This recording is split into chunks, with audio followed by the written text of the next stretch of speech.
Il s'appelle Dr Seydou Bernard Ouedraogo. Il est né le 16 juillet 1942 à Ouaouia, dans le nord du Burkina. Il est le premier radiologiste du Burkina. Il fait partie des premiers étudiants de l'université d'Abidjan en 1964 et qui ont été virés suite à un mouvement estudiantin. Lui, Bernard Ouedraogo à l'époque, se retrouve alors à Lille en France pour poursuivre ses études en médecine. Il devient docteur en médecine en 1972 et revient à Haute-Volta, actuel Burkina Faso, en 1974. Il est d'abord affecté à Koudougou comme médecin adjoint avant de rejoindre Ouagadougou en 1975 comme médecin-chef du dispensaire urbain central. Il devient médecin radiologiste en 1979 en France et à son retour au Burkina, il est affecté au CHU Elgado Ouedraogo. En 1983, il fait un séjour en France pour des stages en échographie. En fin 1989, il prend une retraite anticipée pour s'installer en privé et ouvre un cabinet de radiologie, aujourd'hui la polyclinique Nina.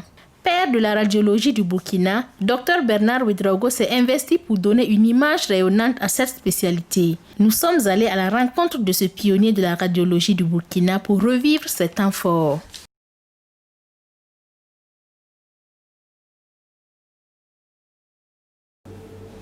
Au cours d'une réunion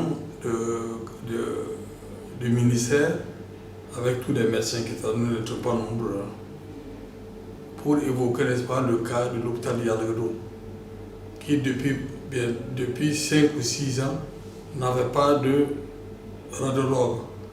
Le radiologue de l'époque, je ne sais pas pour un différent entre lui et puis, bon, je ne sais pas si c'était l'administration, il a tout cassé et puis il est parti. Alors, au cours de cette réunion, présidée par le ministre, fut Dr Salvador Asmani, avec comme secrétaire général fut Jean-Marie Kéran. On a évoqué donc ce problème-là de l'hôpital Yalgado. Et sur le champ, le ministre a dit, bon, écoute Bernard, tu vas aller faire la radiologie. J'ai sursauté parce que je prévoyais tout sauf la radiologie, d'autant plus que au cours de mes études, j'avais comparé le chef de service de radiologie de Lille. Alors je me suis dit, bon, écoute, pourquoi pas? Donc c'est ainsi que j'ai commencé les démarches, parce qu'il y avait déjà une bourse prévue pour celui qui voulait aller faire la radiologie. Donc j'ai sauté sur l'occasion. Et c'est ainsi que je suis parti. Dans un premier temps, je suis parti à Lille, mais j'ai trouvé que mon parrain était malade, sérieusement malade. Alors, sur le champ, il a téléphoné à un de ses élèves à Angers pour que j'aille faire la radiologie là-bas. Et malheureusement, lui aussi, j'arrive, il était malade. Alors, que faire? Donc, j'ai rencontré un voltaïque à l'époque qui était à Dijon et qui m'a dit, mais à Dijon, il y a un très bon service. En fait, j'entends parler, n'est-ce pas, d'un professeur à Dijon qui est formidable, le professeur Mabi, et pourquoi ne pas essayer? J'ai dit, bon, il n'y a pas de problème. Allez, j'ai pris mon train, j'ai débarqué à Dijon, directement dans le service de radiologie, et j'ai demandé à voir, n'est-ce pas, le chef de service. Il m'a très bien accueilli. Et quand je lui ai exposé l'objet de ma visite, il était très enchanté. Il dit que c'est la première fois d'ailleurs qu'un Africain vient dans son service. Alors ce sera avec joie qu'il va m'accueillir. C'est ainsi que, en fin 1975, j'ai débarqué à Dijon pour faire la radiologie. Les études ont commencé, ça a duré donc de 1975 à 1979. 79-80.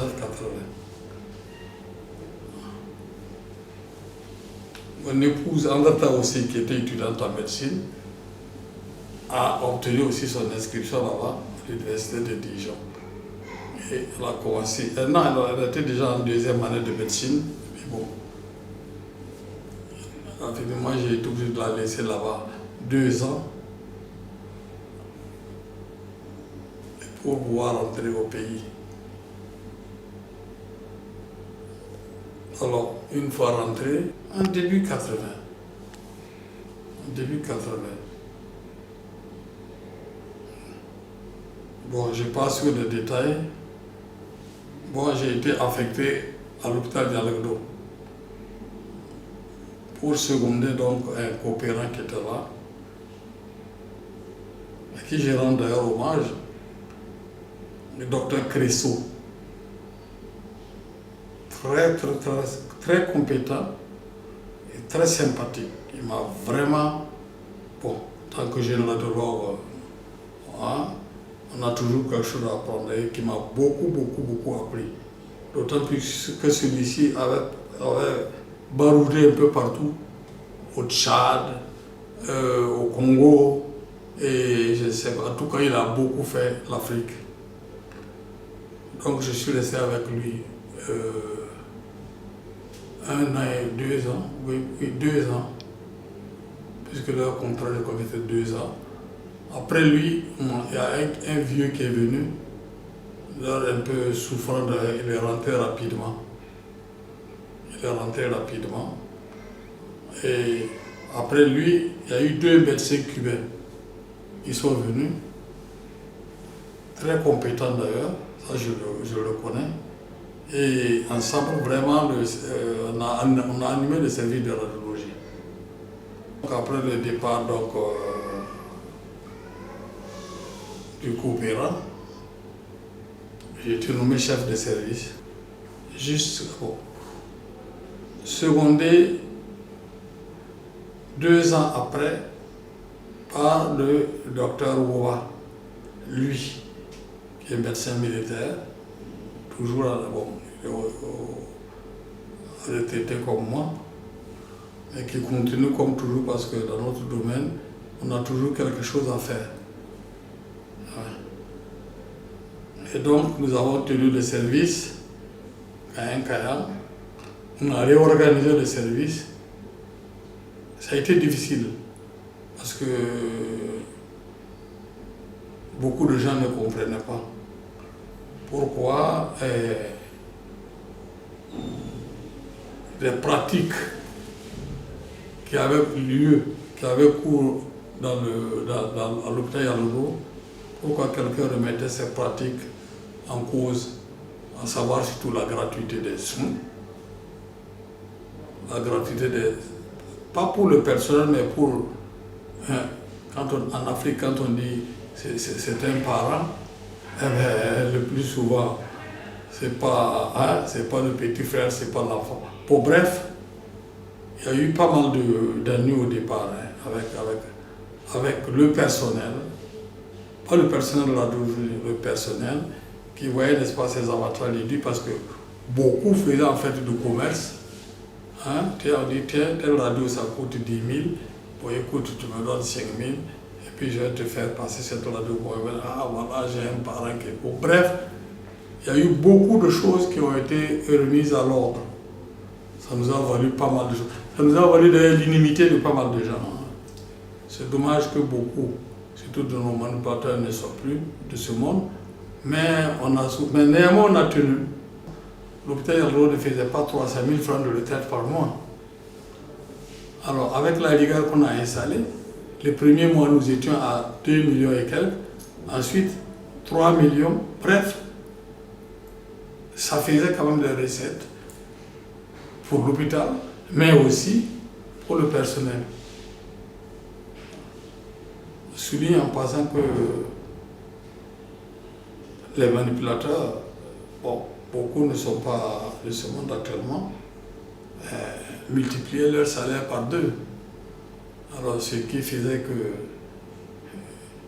les services de radiologie, on avait un train de vie un peu, qui faisait un peu l'envie de pas mal de gens. J'étais à service à 6h30 et quelquefois on descendait à 20h. Et puis à l'époque, les gens ils s'alignaient. Si tu arrives, tu trouves 20 personnes alignées. Et au fur et à mesure, les radiographies, les radios, on les faisait au fur et à mesure. On les interprétait au fur et à mesure. Alors si bien que ça prenait pas mal de choses de temps. Alors mon premier échographe, ça je me rappelle, c'est mon épouse qui était à ce moment-là directrice de la santé de la mère et de l'enfant. Sous son couvert, donc on a eu le premier échographe, comme on a installé à la pédiatrie. Et c'est là-bas de la pédiatrie donc, que j'ai commencé à faire les échos. Les médecins étaient très réticents, surtout les médecins africains. Seuls les coopérants, à eux, ils étaient aux anges. Parce qu'avoir un échographe à côté, bon, et paf, ça défilait, ça a commencé à défiler. Ça a commencé à... Et quand les premiers... Bon, les gens se sont dit, bien, après tout, et surtout, la maternité, alors c'était la grande joie. Alors donc, c'est ça qui a imprimé l'essor de l'échographie, en tout cas je peux dire au Burkina, les premiers temps, à tel point quand tu disais à un homme, je te fais une échographie, il dit, mais quoi, moi je ne suis pas enceinte. Bon, bref, c'était pour te dire comment les gens avaient identifié, n'est-ce pas, l'échographie à la grossesse. Or, ce qui n'est pas le cas. Maintenant, les gens le savent.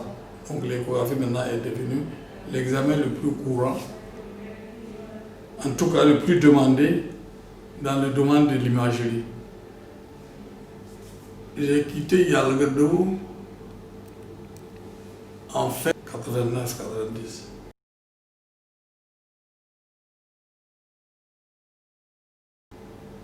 Alors entre-temps, l'ESA avait ouvert ses portes et il fallait, n'est-ce pas, des assistants. Alors donc j'ai été recruté comme assistant avec beaucoup d'autres, d'ailleurs, ils étaient tous pratiquement des promotionnaires. Je parle du docteur Bonkongo, du docteur Alphonse Savadogo, du docteur Taoko, bref, on a été recrutés comme pour donner chacun ce que dans son domaine, pour dispenser, n'est-ce pas, des cours. Moi, je dispensais, n'est-ce pas, des cours de sémiologie radiologique. Sémiologie radiologique en deuxième, P2 et D1. Je souligne en passant que la sémiologie radiologique, en ce que je cherche, même en Europe, non, même en France, elle n'était enseignée qu'à Dijon. Parce que le recteur de Dijon, à l'époque, était un radiologue. Sinon, l'enseignement de radiologie que nous avons tous connu était de l'enseignement intégré. Et mes premiers étudiants, le professeur Charles Maille et le docteur Taoko frère, Taoko petit frère, et bien d'autres, ont été mes premiers étudiants. Ensuite, je suis resté là-bas, on a fait 3 ans. C'était le professeur Vibenga qui était le doyen. Et l'adjoint, c'était avec 2 professeurs. Deux. Professeur Vibenga et le professeur regretté Amadou Sanou. Ensuite, sont venus le professeur Ilboudou Julien et le professeur Bibiane Koné. Ouais, c'est ça. Après, alors pour nous, il fallait opter pour la filière hospitalo-universitaire. J'ai décliné, j'ai dit carrément, j'ai dit vraiment, je fais l'enseignement parce qu'il n'y a personne. Sinon, le jour où il y aura un médecin, où il y aura un radiologue pour me remplacer, moi je déguerpis.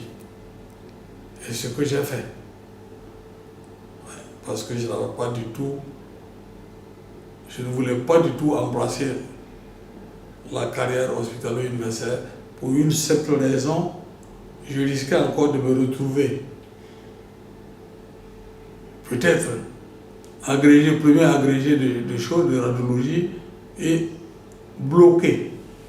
Parce qu'en tant que chose, tu ne peux pas quand même te lever, laisser ta chair, parce que tu vas aller t'installer. Bref, c'est fort de tout ça là que j'ai décliné, n'est-ce pas, la carrière hospitalo-universitaire.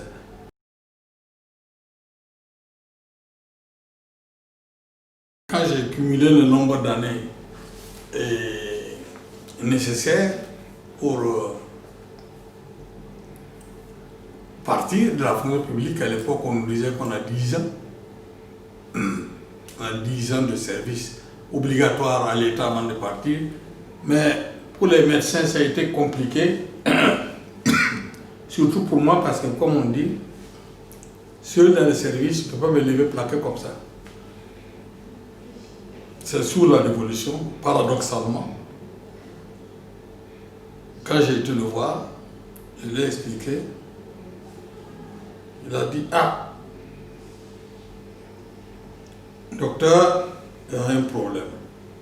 Moi, je suis le ministre de la Santé. Je ne peux pas laisser l'hôpital Yaloro comme ça, qu'il s'en va de l'or. Alors, ce que je te demande,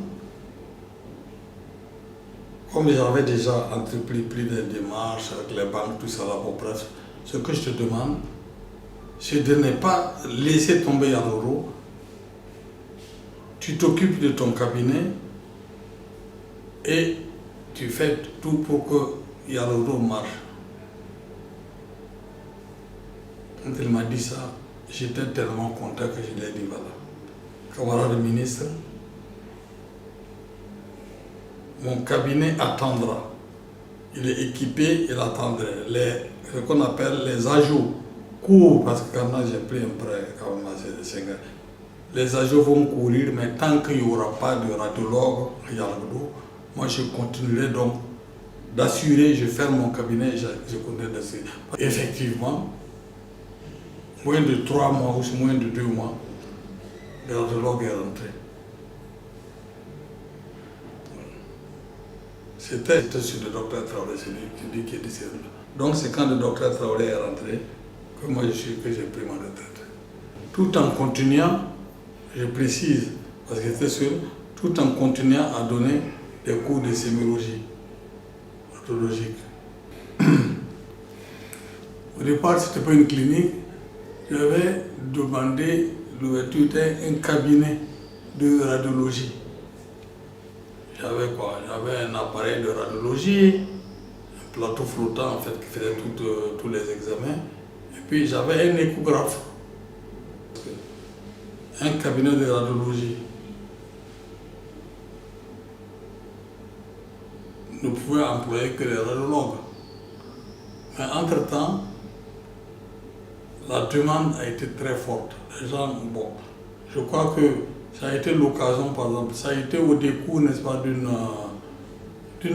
révision des textes concernant, n'est-ce pas, la médecine privée, que l'idée est venue, m'est venue, et à d'autres aussi, qui avaient aussi obtenu, n'est-ce pas, des autorisations pour ouvrir un laboratoire, pour voir, l'idée nous est venue d'agrandir. Mais pour ce faire, il faudra encore introduire une demande de modification des statuts. C'est ainsi que en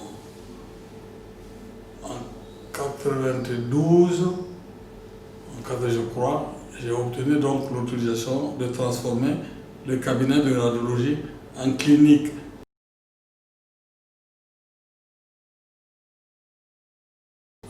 Bon, un privilège, bon, si vous appelez privilège, bon, il faut tout, quand on est premier, il y a toujours peut-être un privilège, mais moi ça a été, hein, ça aurait pu être une autre personne.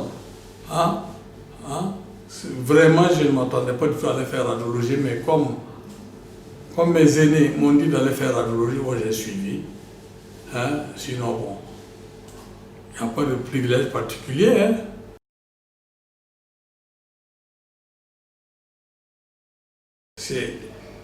C'est avec choix, parce que les débuts ont été difficiles.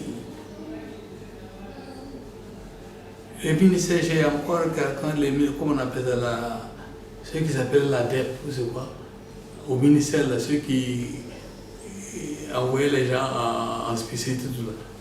Tous les jours, je disais pardon, il faut former des radiologues. Et non, personne ne veut faire la radiologie. Personne ne veut faire la radiologie. Non, ils ont raison parce que quand on était étudiant, on nous a tellement parlé des rayons X que tout le monde en avait peur. Tout le monde en avait peur. Ah, que les rayons X, ça stérilise, on réveille. Bon, bref. Mais les choses ont changé. Les appareils ont changé. Les appareils qui crachaient, les rayons X, tout a été changé. Maintenant, c'est de plus pareil. Et surtout, c'est l'échographie à l'époque. C'est l'échographie, en tout cas en Afrique, même en Europe, c'est l'échographie qui a donné envie à beaucoup de gens de faire la radiologie, de faire de l'imagerie, disons. On ne dit pas radiologie maintenant, on dit imagerie. Ah ouais. Et ça transformait radicalement, n'est-ce pas, le visage de l'imagerie. Ah ouais. Et ça a comblé le rêve de l'homme. Maintenant, la radiologie a beaucoup évolué. Il y a le scanner qui est venu apporter sa touche. Plus il y a du monde, plus on s'amuse. On n'a pas beaucoup de médecins. Maintenant, il y en a beaucoup. Ah, il faut bien que les gens fassent des spécialités. Et chacun est attiré par telle spécialité pour telle ou telle raison.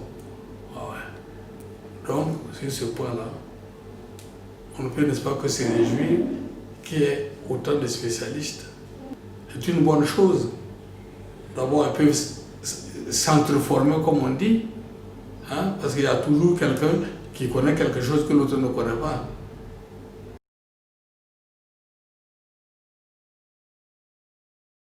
Tout l'esprit de la médecine tourne autour, n'est-ce pas, de ce qu'on appelle le code de déontologie. Et c'est la Bible. Ça doit être, n'est-ce pas, le guide de tout médecin. Parce que quand on suit les principes, n'est-ce pas, du code de déontologie, on ne s'écarte pas de certaines choses, on évite certaines dérives. Bon, parce que tout en sachant que nous, les médecins, nous sommes astreints, nous sommes contraints, nous sommes obligés de mettre tous les moyens à notre disposition pour pouvoir soigner un malade. Donc c'est une question de moyens, il faut mettre les... Mais les résultats, comme on dit, les résultats ne sont pas obligatoirement ceux qu'on escomptait parce que tu peux guérir ton malade ou le perdre, mais tu as mis tout ce qu'il fallait comme moyen pour le sauver. En tout cas, les jeunes là, ils ont tout actuellement. Ils ont tout et surtout, ils ont les nouvelles technologies, ils ont l'informatique, ils ont tout. Avec un ordinateur. Si à notre époque là, nous avions ces ordinateurs, mais on n'en a même pas allé au cours. Hein? Et actuellement, un étudiant, il est vrai que quand un étudiant pour avoir un ordinateur, ce n'est pas tout le monde. Mais il y en a, de toute façon. Un étudiant n'est pas excusable s'il n'a pas compris un cours. S'il n'a pas compris le cours qui a été dispensé, il n'a qu'à aller chercher le cours et il va trouver exactement ce dont il a besoin pour le cours. Donc vraiment là, ça a bouleversé maintenant la médecine. La preuve, beaucoup de gens maintenant font des spécialités à distance. Ils suivent les cours à distance, ils composent à distance parce qu'il y a certaines spécialités qui n'ont pas besoin de contact physique avec le malade. Donc, ce n'est plus comme avant. Donc, ils ont tout ce qu'il faut actuellement pour être de bons médecins.